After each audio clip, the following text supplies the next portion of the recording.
Hello guys, how are you? Welcome back to your own YouTube channel, IELTS Updates and Recent Exams. For more updates related to our recent IELTS exam writing task topics, listening, reading, practice test on daily basis. Subscribe for more videos for everyday listening practice test. Join today to achieve your dream score. Please hit the like and subscribe button, press the bell icon for the upcoming notifications. Don't forget like, subscribe and share my YouTube channel and my Facebook page, IELTS updates and recent exams. Now look at Part 1. You will hear a telephone conversation about opening a bank account. First, you have some time to look at questions 1 to 7.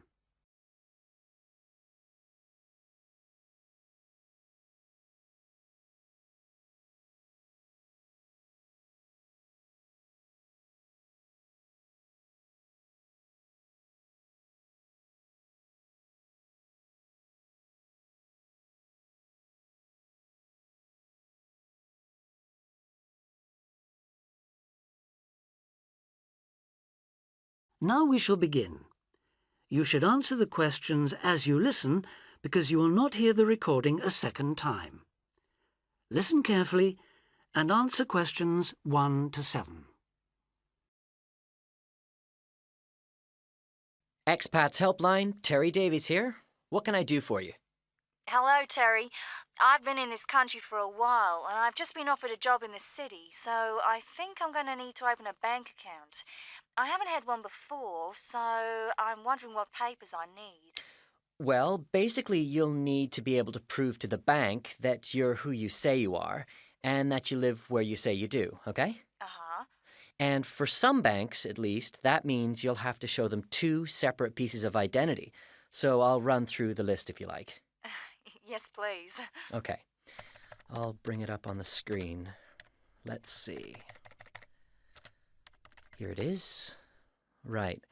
The first thing it says is a valid passport. Mine's Australian. Yes, that would be fine, of course. The next one is a driving license, and again, one from your country would be okay. Then that's followed by birth certificate. Oh, hang on, that's only if you're under 18. Which I'm not. Right, so not that then. But you can also show them a benefit book. For instance, if you're in ill health, or unemployed, or getting income support. Yes, I could bring that. Or a letter from my employer, maybe? Well, that's not actually on the list, so we'll have to assume you can't. Okay. And to prove where I live? Again, there are several possible things listed here. For instance, you could use a bill for council tax, or something else for where you live, such as an insurance certificate. I've got one of those, somewhere among all my papers. But what about bills? Things like phone bills, I mean. As long as it has your address on it, yes, fine. So a bill for my mobile would do, would it? I'm afraid it would have to be for a fixed line phone. You could use other types of household bill, though, as long as you get them through the post. How about an electricity bill? That'll say where I live, won't it? If it's in your name and not that of a landlord, yes. It is, so I'll probably take that then. There's one other you might want to use, a vehicle registration document. If you have a car or motorbike or something, of course. No, I haven't actually. Now, I believe there's a bank actually inside the commercial centre, and I might open an account there, seeing as how that's where I'll be every day. Yeah, that would seem to make sense. I know people who bank there. I actually read about it in a city guide. My cousin picked it up when he was here a couple of years ago, and I made a few notes. Do you mind if I run through them with you now, just to make sure the details haven't changed? Fine, go ahead. Okay, first question. It's still a branch of the popular bank, is it? The one with links to Australian banks? No, it's actually been taken over by another big banking group, the Savings Bank. It still seems quite popular, though, especially with people doing business in the Asia-Pacific area. And when is it open, Monday to Saturday? I'll have to check their website for that. Give me a second or two, will you? Sure. Right. I've got it. Customer service, and it's just weekdays, I'm afraid. Does it say what their business hours are? I'm just looking for that. It's on a different page for some reason. I think there's been a change at some banks in the last year or so. Yeah, here it is.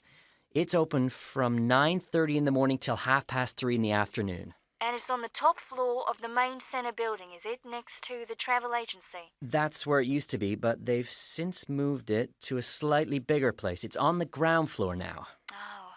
And one last thing on this. I know most banks give incentives to young people to open accounts with them, but apparently this one didn't. Do you know if they're offering anything these days? I'll just check. I'm sure they'd say so on their new clients page if they were. No, there's nothing mentioned here. That's a pity. I was quite looking forward to getting my free gift. Before you hear the rest of the conversation, you have some time to look at questions 8 to 10.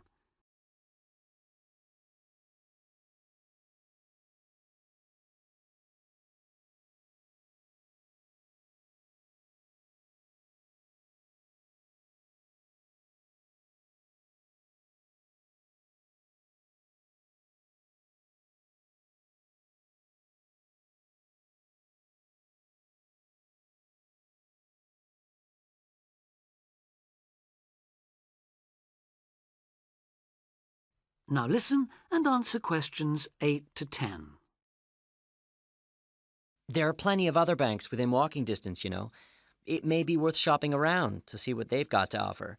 Longer opening hours, including Saturdays, perhaps less crowded. Can you tell me how to get to a couple of them? I know where the commercial centre is, so that's probably my best starting place. Sure. For the Royal Bank, you need to turn left when you leave the centre, go along Market Street past the post office, and turn left up Bridge Street past the Shaw Theatre. Then you take the first right.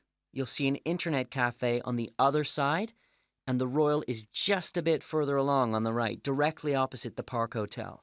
Okay, I've got that. What about the Northern Bank? For that one, you turn right as you come out of the centre and go along Market Street until you come to the junction with West Street. There you turn right again and carry on up as far as the next junction where you take a left. You'll see the bank from there. It's the third building on the right. Fine. And the last one, the National Bank? You can go either way from the centre, really. Up West Street or Bridge Street and then along past City Hall. The bank is on the other side of the road, right next to the tourist office. You can't miss it. Great. Thanks a lot for your help. Anytime. Bye. Bye.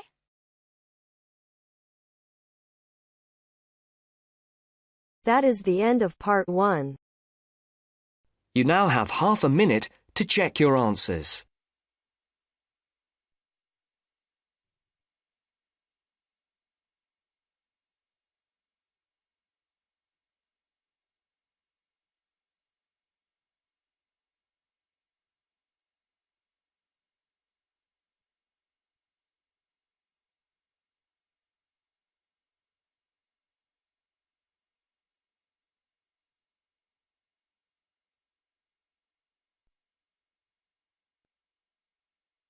Now turns to part 2. Part 2. You are going to hear the director of the Leadership Council give his welcome address at a convention. First, you have some time to look at questions 11 to 15.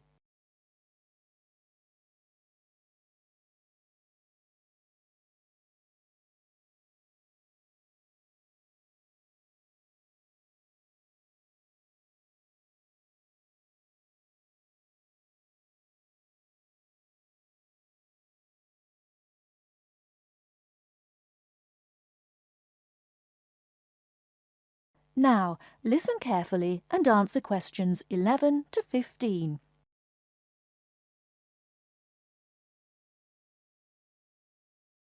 Ladies and gentlemen, can I have your attention, please? Please find your seats. Snacks will be available all day long. Thank you. Allow me to first introduce myself. I am Joe Steinke, Director of the Leadership Council. On behalf of the Organizing Committee for the 8th Annual Leadership Conference, I welcome you all to San Dimas, California for a special session on postmodern solutions. We have people attending from as far away as Toronto, New York, and even the Bahamas.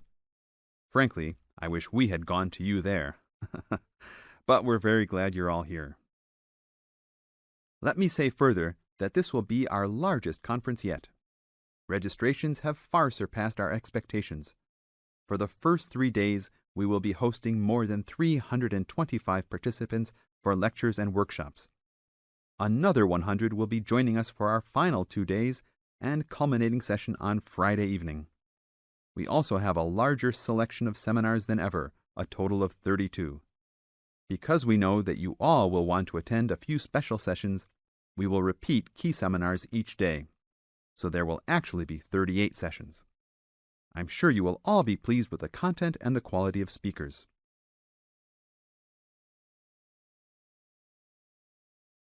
Before you hear the rest of the talk, you have some time to look at questions 16 to 20.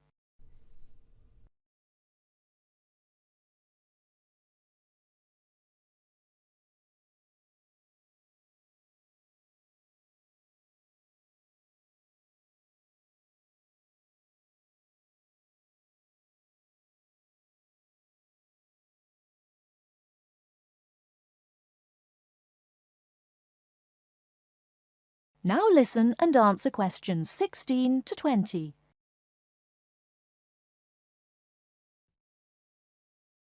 Now, for those who have opted not to take part in our bag lunches, there are a number of places nearby that we can recommend.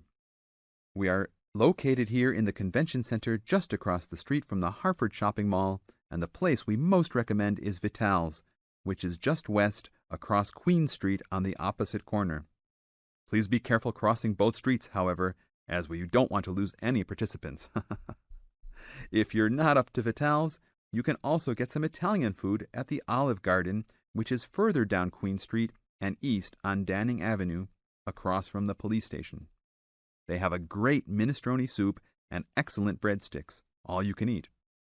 On the other hand, if you want some good old American food, you can head to Fuddruckers for some big hamburgers or to the Cattle Company for some fat, juicy steak. Fuddruckers is next to the Olive Garden, but the Cattle Company is back closer to us in the opposite direction of Vital's. Just go east out of the Convention Center across King Street. It's on the same side as the Convention Center, so you just have one street to cross. Enjoy. But also, please make sure you are back for the afternoon sessions. These will always start at 1:30 p.m. That will give you an hour and a half for lunch each day. Sessions will be over each day at 5:30. Now, regarding the schedules we've printed out, there have been a couple of last-minute changes. The session titled New Leadership Strategies will no longer be held in Seminar Room 1, but in the main ballroom. This session has garnered much praise and is highly recommended to all, hence the change to a larger room.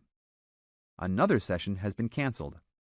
That session was titled Leading by Serving, and it was scheduled for Daniel's room. The speaker for that session, Dr. Mark Green, had to return home for some urgent health situation. We wish the best to Dr. Green and that all is fine with his family. Finally, the session titled Using the Arts and Media has been changed to the second lounge room, Lounge 2. Please show up promptly for sessions and sit towards the front of each room so that all seats can be utilized. Also, turn off all pagers, beepers, and cell phones. Drinks and snacks will be provided outside each room, but please be careful at your tables. Enjoy the conference. That is the end of part 2. You now have half a minute to check your answers.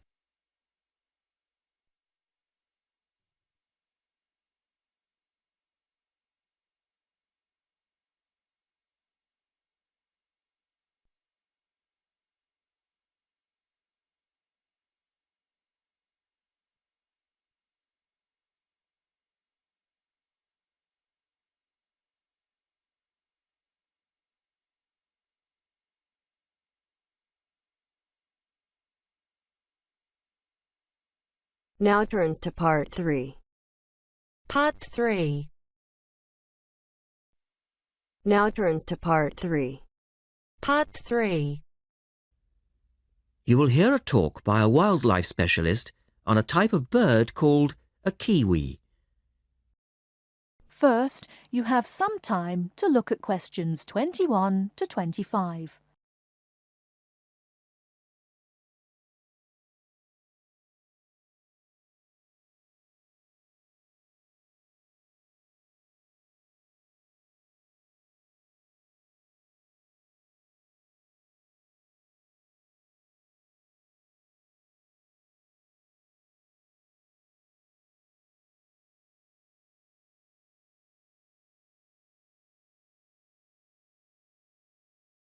Now listen carefully and answer questions 21 to 25.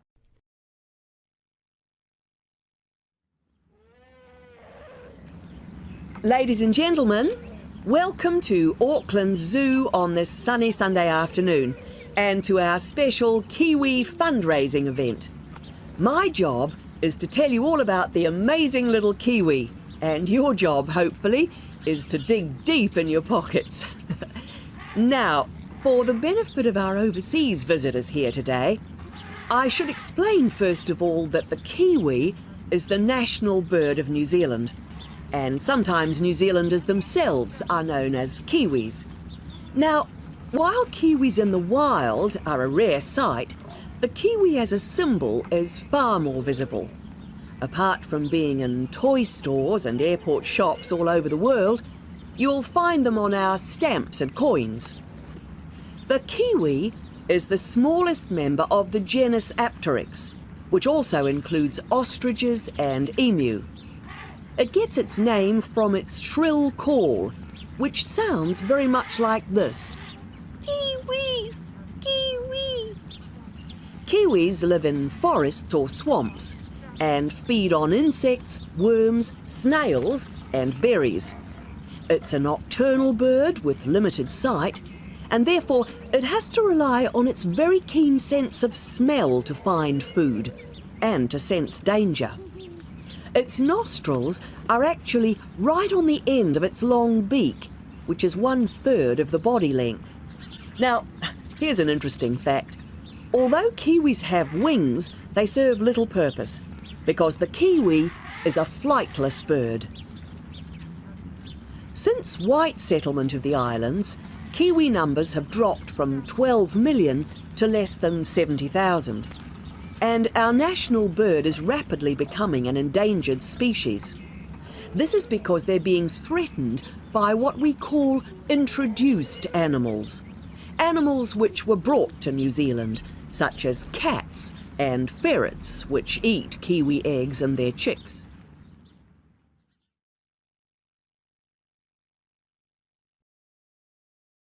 Before you hear the rest of the talk, you have some time to look at questions 26 to 30.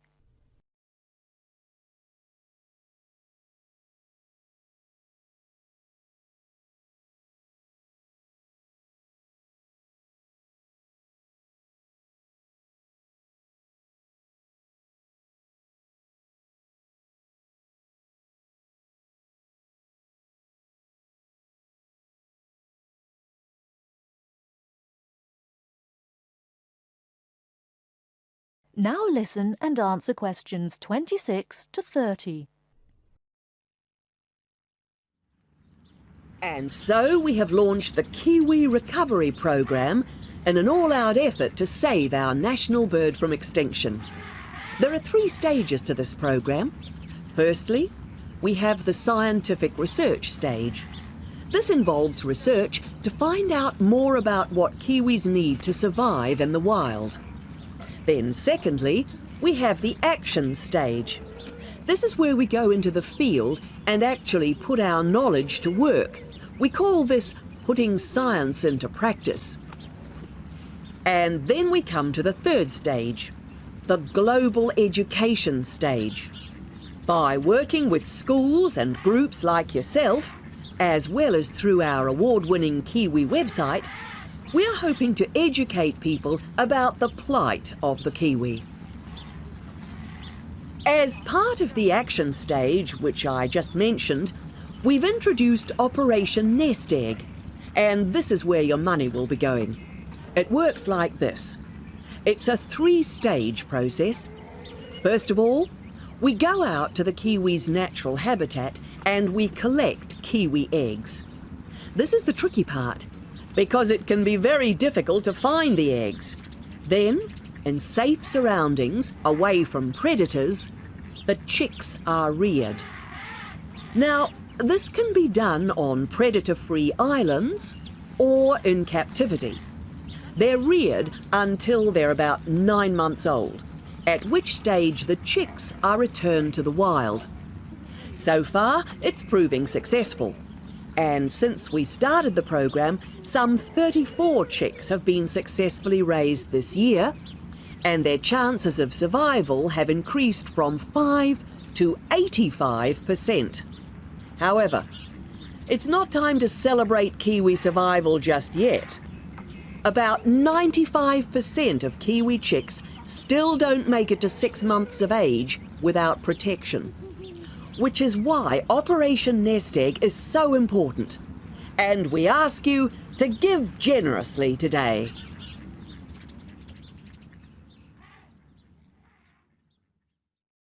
That is the end of part 3. You now have half a minute to check your answers.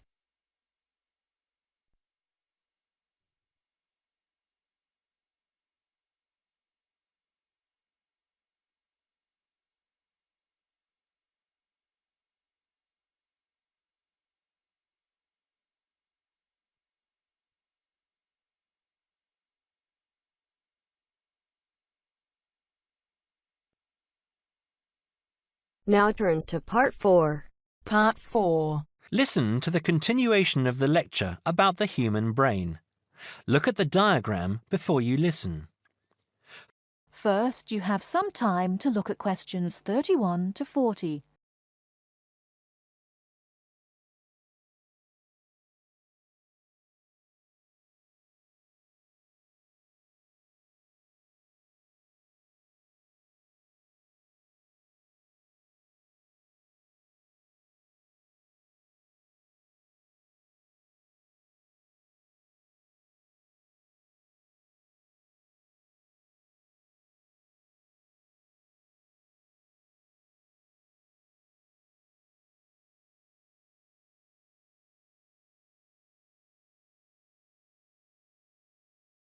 Now listen carefully and answer questions 31 to 40.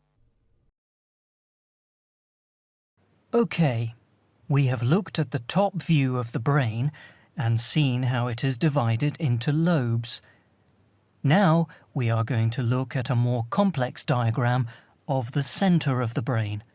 I will briefly go through some of the important parts that make up the brain and then talk more about what each does. First of all, you can see that by far the largest part of the brain is the cerebrum, and it is made up of the 3 lobes we have already talked about. The lobe below, coloured yellow on the diagram here, is the cerebellum. Right in the centre of the brain here is the thalamus. The hypothalamus is part of it, but it has a slightly different function.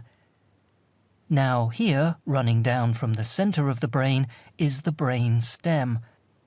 It is made up of the midbrain, the pons, and the medulla oblongata, and is connected to the spinal cord, which you can see here at the bottom of the diagram.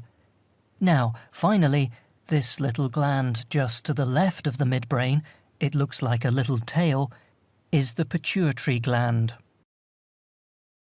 OK, let's go back and say something about the function of the various parts of the brain. The cerebrum, the largest part, as we have said, has 2 halves or hemispheres. I will talk more about the difference between the 2 hemispheres later. The cerebrum is the part of the brain that is really our intelligence. It controls voluntary movement, that is, movement that we are in control of, speaking, for example, but it is also responsible for our emotional thinking and memory. The cerebellum is responsible for fine movement and coordination. It helps us with balance, for example, and to understand where we are in relation to space around us. The thalamus, here in the center, processes what we feel with our body, touch and temperature, for example, and controls how we react to those senses. The hypothalamus has a similar function, but regulates bodily needs, such as hunger and thirst, and tells us when we need sleep. Now, at the top of the brainstem is the midbrain. This is a sort of switchboard, a very complex switchboard. It sends messages which help the brain communicate with other parts of the nervous system. The pons in the middle of the brainstem here sends messages from the cerebrum to the cerebellum and spinal cord. The medulla oblongata is here just above the spinal cord. It regulates essential bodily functions, like breathing and the rate of our heartbeat. The spinal cord is part of the central nervous system and runs down inside the spinal column. It connects the brain to nerves that go to the rest of the body. Now, the pituitary gland, this little gland, has a hugely important function. It releases hormones to the body that regulate all sorts of things. How quickly we grow, and the size we grow to, the rate at which we age. It also regulates whether we have a slow or fast metabolism and how we relate to stress. Now I am going to show you a model of the human brain, and I want you to identify. That is the end of part 4. You now have half a minute to check your answers. Thanks for listening. God bless you all. Don't forget like, subscribe and share my YouTube channel and my Facebook page, IELTS Updates and Recent Exam. For everyday listening practice test, for more material visit my website www.ieltsupdatesandrecentexams.com. The link is also given below in the description. Please write your score below the comment section. And please like and subscribe my channel for more IELTS listening practice tests on daily basis. Again, thanks for listening. God bless you all.